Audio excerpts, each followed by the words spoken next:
So I'll call to order the meeting of the Planning Commission for May 17th, 2023 at 6 p.m. Welcome to those online and those in person. We will begin our meeting with the Pledge of Allegiance.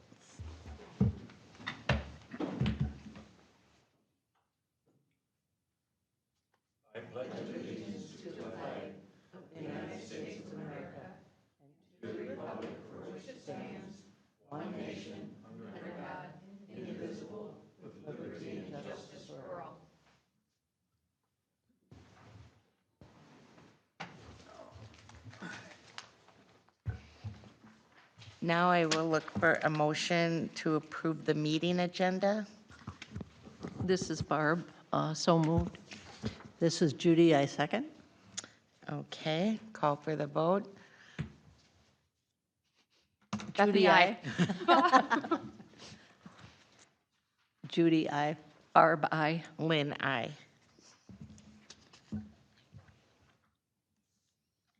Now we will do our discussion from our public hearing at our last meeting. The conditional use permit for the planned unit development, Columbia's Industrial Park, pages 1 through 44, and enclosures, and the additional pages A1 and A9 with the handout. Madam Chair, could I give an update? And we have the developer present. We received some correspondence from the developer's engineer that was in response to a letter that they received from Anoka County, but we did not until this morning, or was it yesterday morning? This morning. Yeah. And that letter is included in one of the updated handouts, and it is a letter dated May 10th. And in that letter, it says that Anoka County's reviewed this, and they believe that perhaps a southbound right turn lane, but also a northbound left turn lane be constructed in conjunction with the plat. I had seen earlier a letter of response from the developer's engineer that this is a pretty small development. There aren't any others on West Freeway Drive that have bypass lanes that are being required of a relatively small project, in particular one that's being phased over at least 3 different phases. And so their suggestion was, could we take a look at the development over a period of time and see if it's even warranted. Frank talked with the city engineer because it became apparent that if the opinion of the city was that this northbound bypass lane wasn't necessary, they would modify their requirements. Well, the city engineer is not going to get on the spot with 6 hours notice, and nobody blames him for that. The simple fact of the matter is we have a condition on page A4 of the amended handout you got, and it is number 6, which says the PUD-CUP is contingent upon requirements of the Anoka County Highway Department. And that's plain and simple the way our recommendation should be. And I suspect between input from the city, the input and response from the developer's engineer, that this is kind of a wait and see, especially since phase 1 is 2 relatively small buildings. I mean, we don't have a bypass lane with all the large vehicles coming in and out of the Ziegler property. Nowhere. Right. In any event, it's not your burden or concern. This has to be resolved when the final conditional use permit is issued. And if between your recommendation and the council's review of this project, a determination is made that maybe we ought to wait and see, that would be a condition that would be drafted by the city attorney at the council's direction that would say, we're going to come back and revisit this and whatever. And if all the parties agree that the northbound bypass lane should be built, that becomes a requirement of this. But we're not going to burden ourselves and postpone a recommendation this evening. It's really the only outstanding thing. The other item I would point out on the same page that we're looking at is condition number 11. One of the things that had been originally envisioned was that we would approve an umbrella or a master conditional use permit for this project. And as individual users of the buildings came in, there could be one of two ways. Go with interim use permits, because they are an indefinite, not long-term permitting potential, or it could be simply amending the master conditional use permit each time somebody came in and something happened. We chose to take the approach that we'd like to do this, and I know any developer, landowner would like to do this, where we minimize the number of permits, public hearings, and things that we're doing. And based upon the original language that I had in my recommendations to you at our last staff meeting, the city attorney with our city administrator's suggestion, we should not only get the information from the developer on who's going to occupy, and they tell us that it's consistent with the ordinance, we're now going to furnish a letter of compliance that you're right, they can go in there. And so if that doesn't happen, we have the legal right to come in and stop the business. Nobody wants that to happen. But unfortunately, the buck stops here, and it's always the city that does the ultimate enforcement.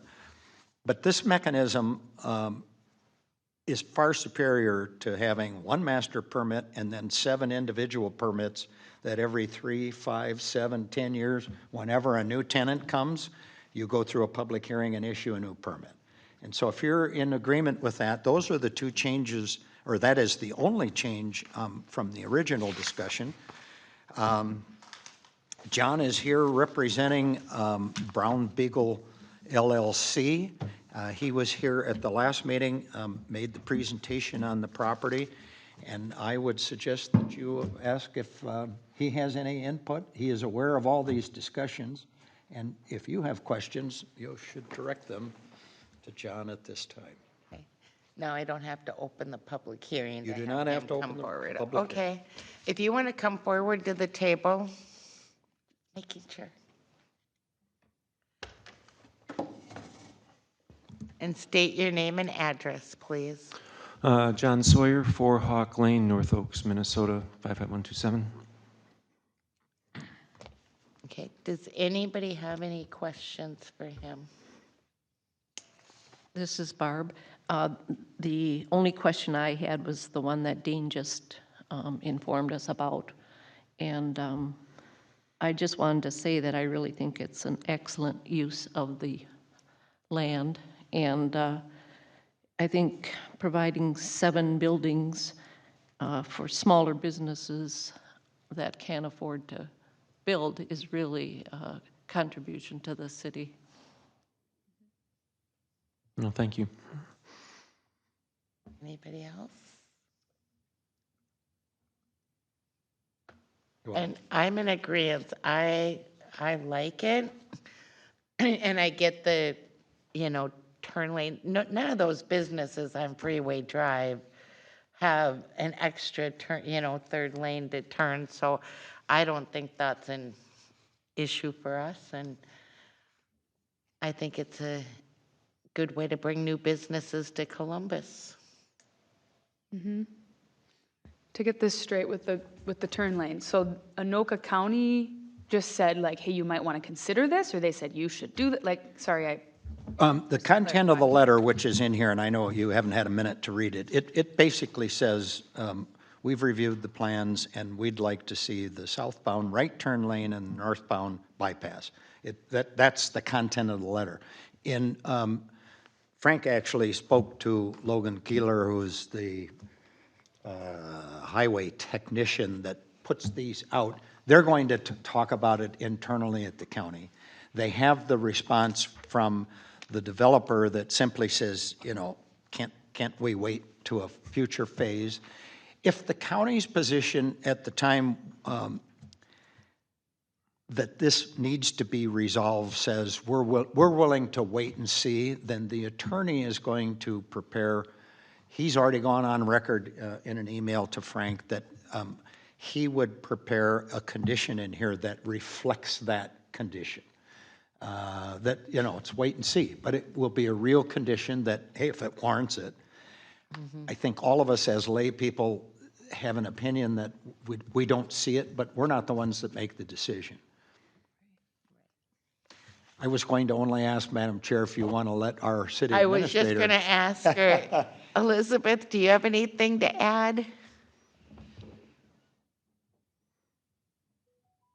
I do not have anything to add. Thank you. Okay. Anybody online? Anybody else online have anything to say? Guess not. Then I would look for someone to entertain a motion. This is Barb, I can do that. Make a motion to recommend approval of Brown Beagle LLC, Columbus Industrial Park, planned unit development conditional use permit based on findings of fact 1 through 25, recommendations 1 through 25 of the planner's report dated April 25th and 2023, and findings of fact in the engineer's report dated April 25th, 2023. Do I hear a second? This is Bethany, I'll second. Madam Chair, Yes. could I make, offer one potential amendment to that? Would it be appropriate to reference my revised memo dated May 8th? Because that includes the other condition on the permitting. Number 11. Yeah, I'll amend that. Okay, thank and you. include item number 11 on the planner's report dated, what date? May 8th. May 8th. May 8th, 2023. I'll second. I'll call for the vote. Judy, I. Barb, aye. Bethany, I. Lynn, aye. So that will be presented to the city council next Wednesday, May 24th at 6 p.m. Thank you very much. And John, you should, you or someone should plan to go to that council meeting. Yeah, okay, thank you. That's next Wednesday, correct? Yes. Yep. Now we will open the public hearing for the ordinance 23-03, Chapter 7A, administrative variances for low floor elevation regulations for pre-1990 dwellings, pages 45 through 46. Madam Chair, if I may read the public hearing notice for this before we open the public hearing. Okay. Notice is hereby given that a public hearing will be held by the City of Columbus Planning Commission on Wednesday, May 17th, 2023 at 6 p.m. or as soon thereafter as parties may be heard. The hearing will be conducted in person and by interactive technology at the Columbus City Hall located at 16319 Kettle River Boulevard, Columbus, Minnesota, to consider a city code amendment updating wetland zoning and stormwater management regulations, thereby amending Chapter 7C and 7D of the city code. I'm sorry, are we, I may have just, are we on 20, we're on 2303? I apologize, I think I just read 2304. Okay. Sorry, so everything's still the same up to consider a city code amendment to add administrative variance language and procedures for low floor elevation regulations for existing residential dwellings built prior to 1990, thereby amending Chapter 7A of the City Code. A full copy of the proposed ordinance is available for review during regular business hours in the City Administrator's office at the address listed above or viewed on the city website. Members of the public interested in attending in person, monitoring the meetings, or wanting more information should contact the city offices at 651-464-3120 or visit the city website at columbusmn.us. The hearing shall continue until all evidence and testimony has been received.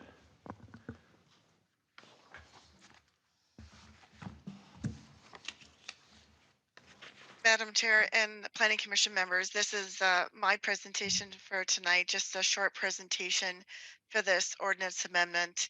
So I wanted to give all of you a little bit of background as to why we were doing this ordinance. This ordinance came to me from the city council. There was a resident who had contacted a city council member and indicated that he would like to do an addition to his home, but he had built a home prior to 1990, and at that time there were soil borings done, and at that time met conditions. Today, when he went to do an addition, it didn't meet conditions, and what would have happened is he would have had to step up into his addition if he wanted to do an addition on his home.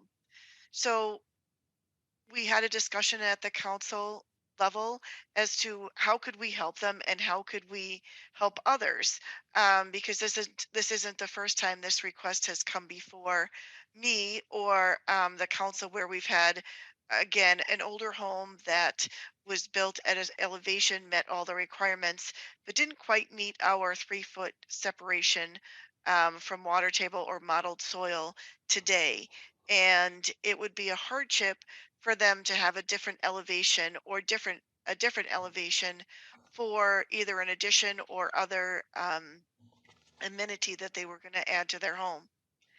So in the big picture, it came from one request and a council member did some research. When we looked at it and the question was asked, who will benefit?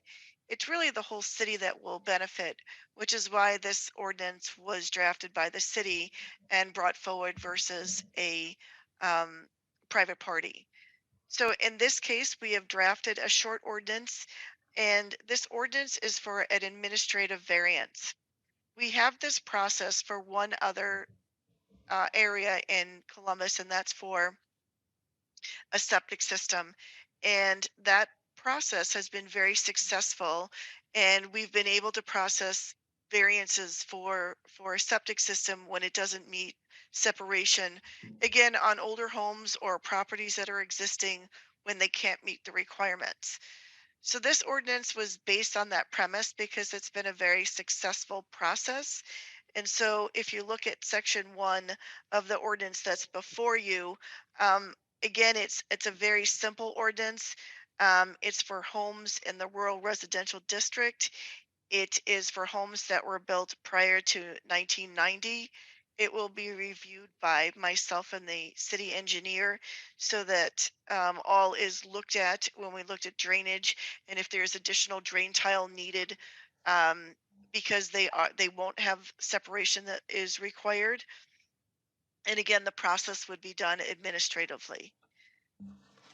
In looking at the overall process, city staff is recommending approval of this ordinance. Again, if you have amendments or questions, I'll be happy to answer them.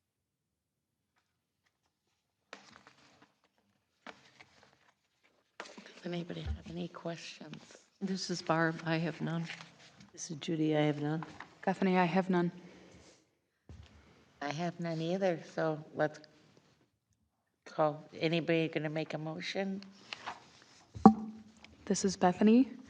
I'll make a motion to recommend the City Council the adoption of Ordinance 2023-03, an ordinance amending city code to provide for an administrative variance for minimum low floor regulations for existing residential structures, thereby amending Section 7A 803 of the city code. This is Barb. I'll second that. Madam Chair, if I may, Yes. was the public hearing actually opened and closed? I think it was open, but I don't remember it being closed. And someone can correct me if I'm wrong. It was not closed, sorry. So I'll close the public hearing. Now I'll call for the motion. This is Bethany. I'll make a motion to recommend to the City Council the adoption of Ordinance 2023-03, an ordinance amending city code to provide for an administrative variance for minimum low floor regulations for existing residential structures, thereby amending Section 7A 803 of the city code. This is Barb. I'll second that. I'll call for the vote. This is Judy. I.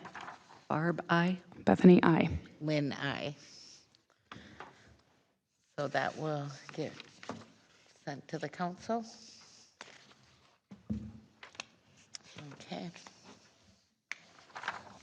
Now we'll move on to ordinance 23-04, Chapter 7C/7D, Wetland Zoning and Public Stormwater Management Regulations, pages 47 through 74.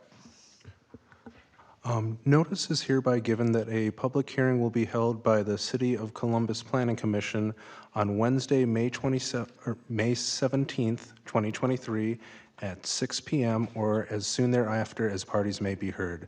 The hearing will be conducted in person and by interactive technology at the Columbus City Hall, located at 16319 Kettle River Boulevard, Columbus, Minnesota, to consider a city code amendment updating wetland zoning and stormwater management regulations, thereby amending Chapter 7C and 7D of the city code.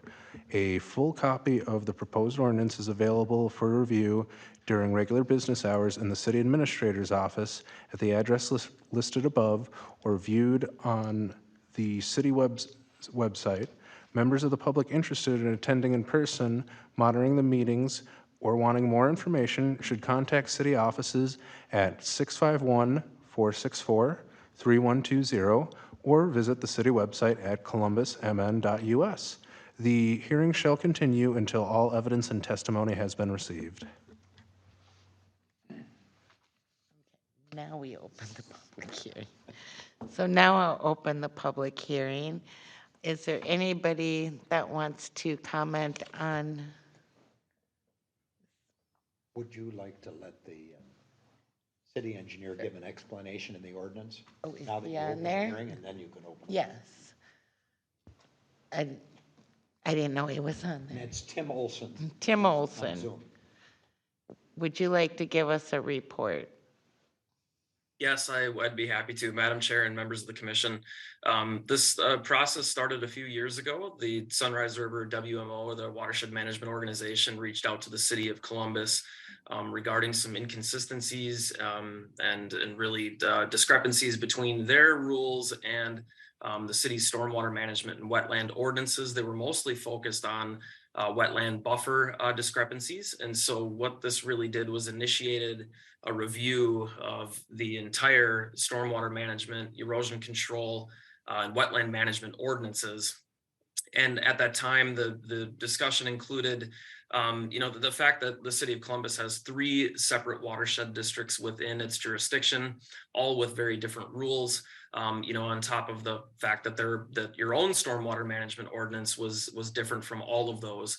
And so that really initiated some conversation regarding, which rules are the best and which rules should really apply to, to all developments, to create some consistency in how development should be handled across jurisdictions. And since the Coon Creek Watershed District has a relatively limited developable area, and the Rice Creek Watershed District rules are the most restrictive within the limits of the city of Columbus, that an effort was made to try and incorporate as many of the Rice Creek rules into the city's stormwater ordinance as possible. When a development is submitted to the city of Columbus, we'll review those developments on behalf of the city's ordinance, which will follow mostly the Rice Creek rules, but each of those developments will still be required to submit permits within the jurisdictional boundaries of those watershed districts as well. So there's a little bit of carryover there, but the main impetus behind this was to create some consistency. We also explored the wetland management ordinances within both chapters 7D and 7C. And really tried to cater those more towards the state's regulation and the Wetland Conservation Act. So what you have in front of you is that comprehensive update, which is very different than the previous ordinance and more aligned with Rice Creek's rules. I'd be happy to answer any questions. Does anybody have a question for Tim? I don't, but I'm looking at my paperwork here, and at the top of the page, it says ordinance number 23-03. I had the same question. It looks like all of us had the same question. Should it be 23-04 at the top of the ordinance? Or the other one was labeled wrong. I don't, my numbered pages aren't numbered. Yeah, there's no page numbers, but Number it's, one, I guess. It's already, and we just, I think we're missing a page. the thing we just talked about that was supposed to be 2303 is labeled with an X and an X. Right. And then the next one, which is supposed to be 23-04, it says 23-03. I'm kind of, we already passed the Starts down here. 23. Pardon me? But Councilmember Hagelin had a, okay. So, I'm sorry, I know Elizabeth right now doesn't have access to our file system, but in the way we have things organized right now, ordinance 2303 is in fact the Chapter 7A amendment for administrative variances. Ordinance 2304 is the ordinance amending Chapter 7C and 7D for stormwater management regulations. And So does this have to be amended on the paper here then? I believe it would. It's the first page of 1 through It's right at the top of where you At the top of the have the, page. 28. Should that be changed on our paperwork or in your files or? With the way we have things organized, I believe it'd be amended. Well, our paperwork here says ordinance number 23-04 is chapter 7C-7D. Yep. Wetland zoning and stormwater management regulations. It says 47 through 74, but my pages aren't numbered like that. But it's page number 1, right after The public hearing. ordinance amending 7A-803, which is the one that we just made a motion for. This is Elizabeth Morsco. Yes, we'll amend the ordinance 23 to say 2304, and we're also going to amend the heading because 7C was taken out of the ordinance. I know that Tim and Bill Griffith looked at this, and there were some sections that were changed, but I believe that 7C did not have any amendments. Thank you, Elizabeth. Councilmember Hagelin. This is Janet. So this is a question for Tim. I'm just on the first page where there's definitions. And you have an emergency overflow definition, and I'm wondering if it needs to be expanded to say that the overflow, it says right now, it says without causing flooding, but should it say flooding of private lands or private property rather than just flooding?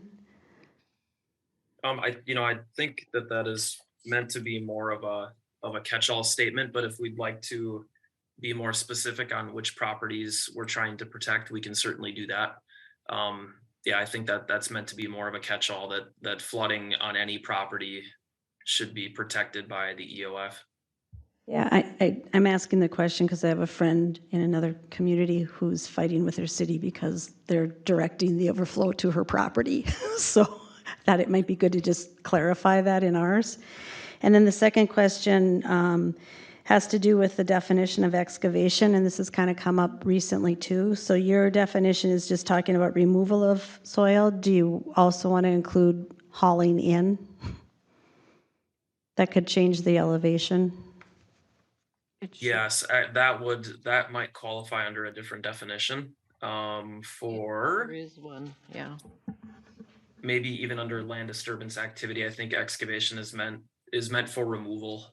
Okay. Not necessarily for fill. That anything that's read in this modified ordinance that you see on your screen would have been a definition from Rice Creek that's verbatim. Okay, no, that's helpful.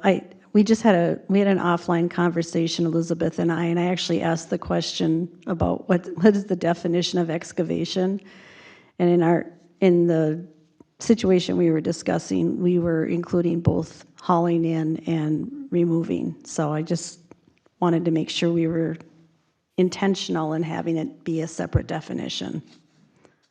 I would be happy to look into that and see if there's some other sources that include fill as part of the definition of excavation. This is Barb. I also have a question about that. Excavation in the construction industry is actually a process which involves planing and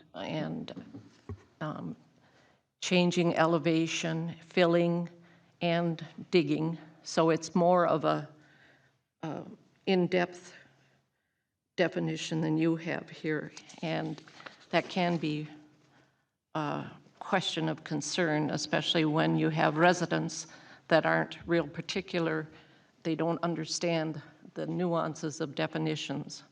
So if you could make it as clear and concise as possible, I think it would be more helpful to any residents that are checking into this. Yeah, absolutely. I'll look into that. I'll point to the definition letter M, land disturbing activities or development activities. That is a little bit more comprehensive related to those development activities, which include things, like a demolition of a structure, or soil stripping, clearing, grubbing, grading, excavation, filling.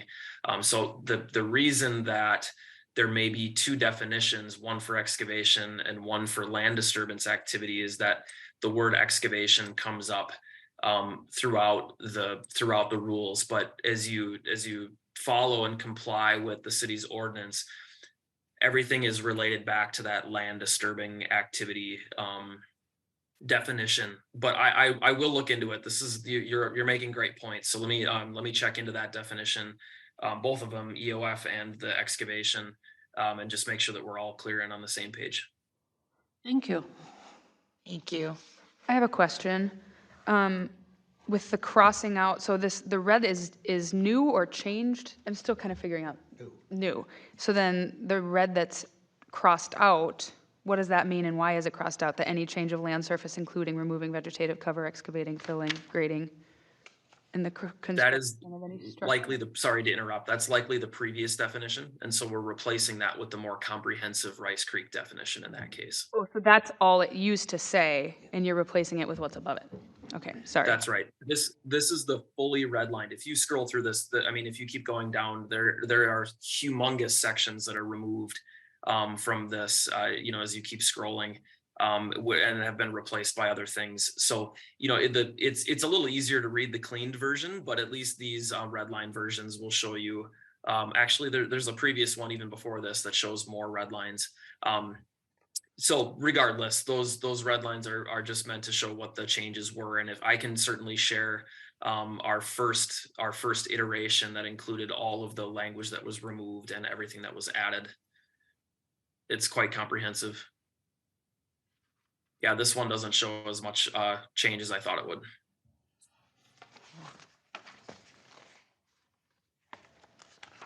Tim, I think this is the third or fourth draft. It was really hard with all the red lines at one point to discern between them. This was kind of the intermediary of the 3 or 4 drafts we had. Okay, thank you, Elizabeth. Is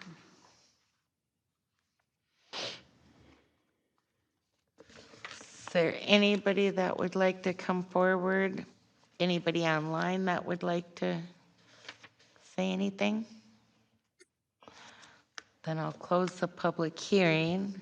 And is there any other discussion?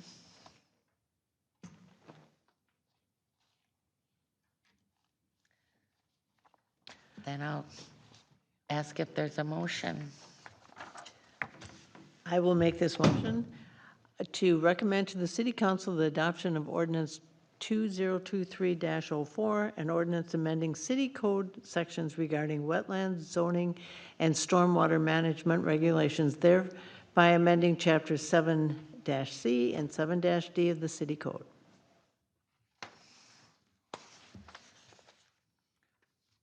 Is there a second? This is Bethany, I'll second. I'll call for the vote. One question, does what we just talked about have to be included in this motion? Asking you, Frank. Elizabeth, does the clarification of what we talked about in the definitions have to be included in the motion? Yes, they do, because they're deviations from what's presented. So you amend your, Including the changes that in definitions that we have discussed. This is Bethany. I'll second that. Okay, I'll call for the vote. Judy, aye. Barb, aye. Bethany, aye. And Lynn, aye. So that will get recommended to the council on next week on the 24th. Now is public open forum. Does anybody have anything they'd like to address the commission? Anybody online? Then I will go to the planning commissioner's report. Anybody have anything? I have nothing. This is Barb. Okay. Associate planners report. Frank? All right, I'm just about getting queued up here. I've got another short in-service tonight. So I wanted to do a brief discussion on the differences between land use and zoning, if it's all right. And so I'll just go ahead, get started. So these are two pretty similar concepts that's related, but there are differences that are really important between the two. And the goal of this in-service is hopefully by the end of this, you'll be able to tell the difference between these two maps up here. So the maps that we have up here on the left is our land use plan that was adopted with our comprehensive plan. And then on the right is our zoning map, which was adopted by city ordinance. And there's some key differences that I think you'll notice right away, along with a lot of similarities. So a couple examples that definitely jumped out at me when I started here was the commercial districts and the freeway districts are all combined in the land use map, but you'll see in the zoning map on the right that the commercial districts have different ones. We just approved one in the general you just recommended to the city council one in the general business district. And the other one that kind of jumps out now to me because it's changed since I started here is the commercial industrial district, which is two separate ones. So I think probably something is, you might be thinking is, why are there these differences? What is land use? What is zoning? And why do we need it? So land use is a broadly defined use of space or land in a defined area. In Columbus, we are required to do land use planning because we are in the 7-county metro area of the Metropolitan Council, and we do land use planning as part of our 10-year comprehensive plan. Now, zoning is a set of laws that is in the Code of Ordinances that are intended to clearly define what is allowed on each piece of property, and it creates specific controls such as uses, number of stories, building height, lot ratio, setbacks, et cetera, et cetera. And the zoning map has authority in showing what is in each district as far as parcels go. And then with zoning, there's also differences in uses between interim uses, conditional uses, permitted uses. I'm not going to get too much into that tonight because that is can be an entire discussion by itself. In fact, probably each one could be an entire discussion. But I think the important thing to note is the purpose of zoning, from my perspective as associate planner, that helps give me the ability to answer questions more easily about, say, if a gas station can be in a commercial district, but also what the property size and configuration would be required. What are some of the restrictions based on proximity to other uses, and what is the process of getting a gas station in a certain place. And it also gives the city that basic authority to just say, no gas stations in the rural residential district.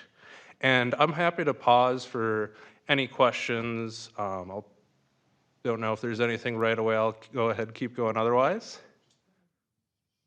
Excellent. So, as mentioned earlier, land use is done using broader definitions describing how the land can be used and the intensity of the land. In the zoning code, those uses are listed and defined. So the level of intensity is defined in terms of setback, lot size, lot configuration, building heights, and so on. Additionally, design features such as building materials, which, as a reminder to everyone, we will be returning to on June 7th, is something that is defined in the zoning code as well. So, for example, our comprehensive plan discusses what types of retail or services are in the commercial district or near the freeway. And it acknowledges things like there's municipal sewer existing in the area, allowing a more intense use than, say, the commercial industrial district, and that there would be a higher intensity of uses within that freeway district near the freeway interchange. Now, the zoning code, that actually creates that dividing line of what properties will be closer to the freeway, and then lists the specific uses that are expected to have a greater intensity that's appropriate for that district. And another key difference I want to bring up is that municipalities in the 7-county metro and in greater Minnesota, there's some differences in the land uses authority. I think the simplest way to think of it is in greater Minnesota, zoning is at the top. But here in the 7-county metro, our land use supersedes the authority of zoning. So I think a basic example is in rural residential, we can't suddenly create a commercial zone via just a zoning ordinance. There would need to be a comprehensive plan amendment. So going back to our maps here, the map on the left shows what each land use is and the zoning code, and the map has to fit, and the zoning code map has to fit within the categories of the land use plan.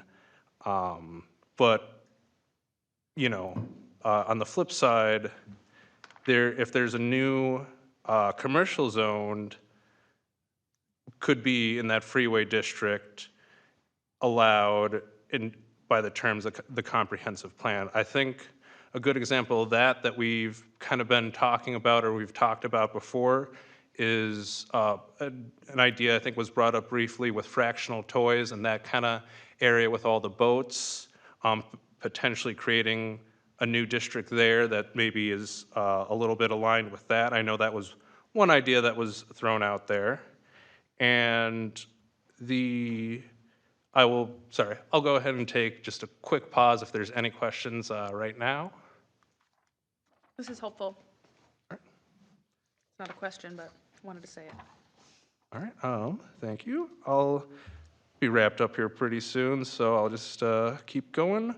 Land use can be done at the metropolitan level and the city or township level. And counties do not have land use authority in cities. And in the metro area, they're using that authority less. I know I grew up in Washington County, and I knew back when I was much younger, they were doing a lot more land use planning, land use planning with townships. But in the last plans, they've been moving away from that. And zoning, on the other hand, that's just done at the city level, particularly, here in Columbus. But in Minnesota, counties can do zoning, in unincorporated communities. I know Chisago is an example that does zoning in its townships. And let's see here, just, oh, there we go. So just to kind of start wrapping up here, in both cases, variances and amendments can be applied for. So we've talked about comprehensive plan amendments on the land use side, text amendments on the zoning side. I know one example of a proposed zoning amendment we heard of, again, I'll use fractional toys as an example. We've talked about, instead of just creating a new district, we've talked about having the highway commercial district have a text amendment and have a use that would include RV rentals and membership clubs. So that's kind of how that would work as far as zoning amendments go. And before I take any final questions or have anything else, I do want to go back to maybe see if I was successful. I want to ask a couple questions here, and if you feel like I've helped you kind of understand this more. First, between these two maps, land use on the left, zoning on the right, which one, do you feel you know which one has authority over the other? Land use over zoning. Great. And then I'll ask, do you know which of these maps show areas that are defined within the Code of Ordinances?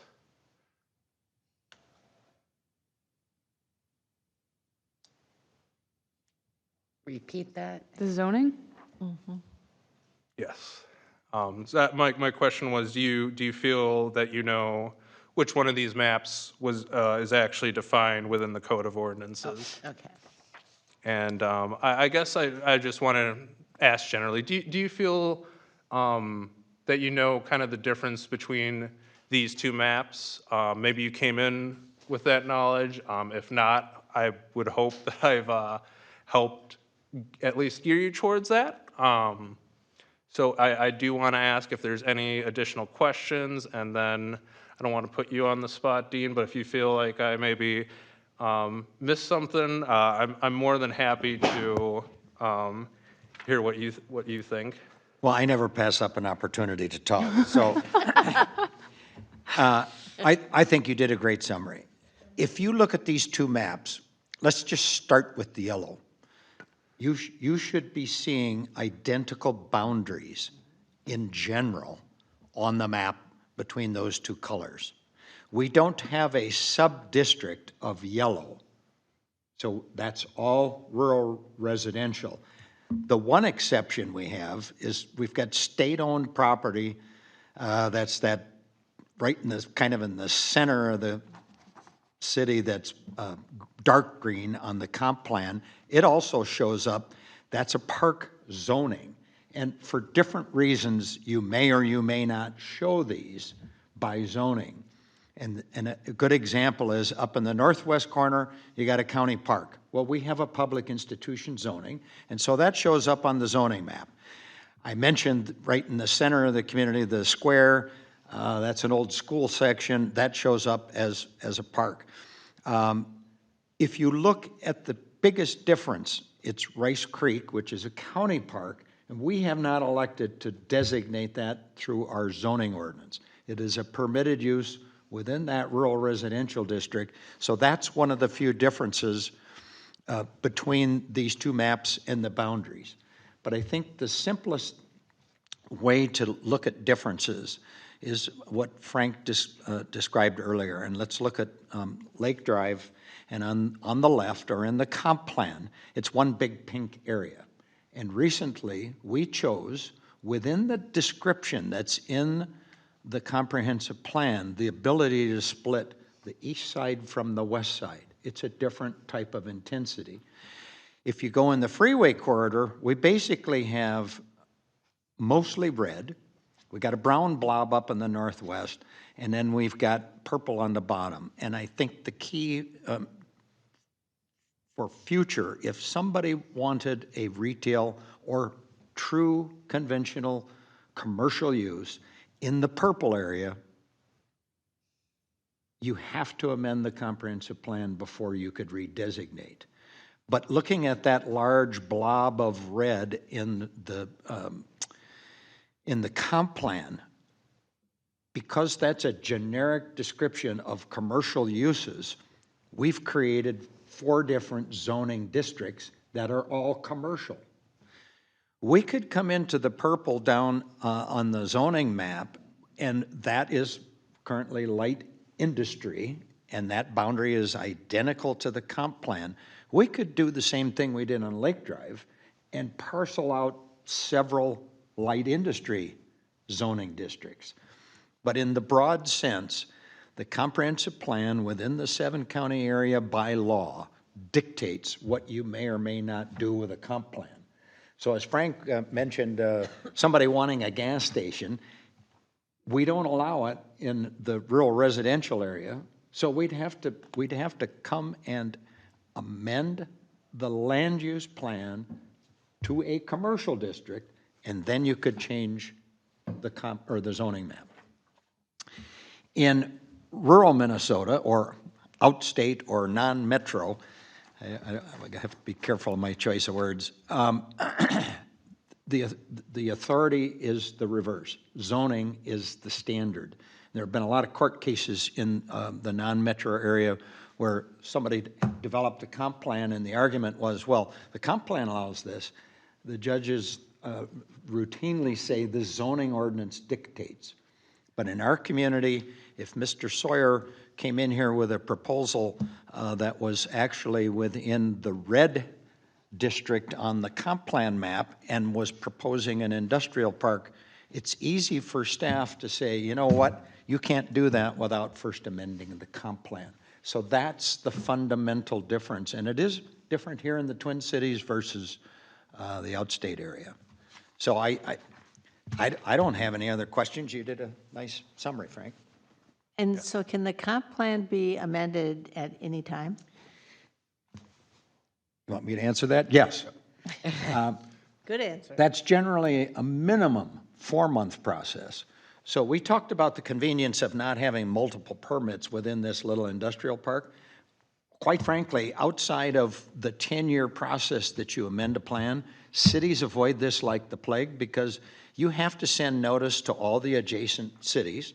We are also within one county, but we abut another. So you're sending information to 2 counties. You have to include the State Department of Transportation. If it's land that abuts DNR property, you got to include the DNR. And then the Metropolitan Council says, well, until 120 days have lapsed, or you get comments from all those entities, we're not even going to look at your proposal. So it's a major undertaking. It can be very expensive, but it's done commonly. It's just you better be sure that you want to do this. And I think Barb was the only one here previously. We had a request by a gentleman on the very east side, and it was industrial designation in the comp plan, and wanted to make it housing. And we said, first of all, none of us think that's a good idea, but if you want to do it, you got to amend the comp plan first, and then we would have to amend the zoning ordinance to come up with a residential use totally surrounded by either commercial or industrial. And so the process can be cumbersome, it can be rather expensive, and by law, we have to update these plans anyway every 10 years. So I can tell you, unless it's a big deal for a community to say, we made a mistake, let's change this, and you have a developer on the hook that's paying the bill, people don't do this unless it's necessary. So our last plan was dated 2019. I think the statutory deadline was 2018, that plan should have been adopted. So by 2028, you should have a new comp plan that is adopted. 3 years prior to that deadline, you will get an official statement from the Metropolitan Council called the System Statement, which outlines all of the things you must accomplish in a 3-year time frame to meet that deadline. So you're rapidly approaching when you're going to update the comp plan again. Perfect. And I'm sorry, I would like to make a quick correction from something I believe I might have said earlier. I think I said Mr. Sawyer was in general business. He's actually in light industrial. Yes. So I don't want you to panic that I, Yeah, we don't wanna oh, scare you're in you. another one. So yes, I wanted to just make that correction. Anything else? Unless there are any questions, my report is done, so. Thank you, Frank. Yeah, thank you. Dean, thanks for jumping in there. With no other business on the agenda, I will look for a motion. I'll make a motion to adjourn. This is Judy. This is Bethany, I'll second. Oh, Fine, fine. You guys are getting fast on the trigger now. I'll call for the vote. Judy, aye? Barb, aye. Bethany, I. Lynn, I. Meeting adjourned.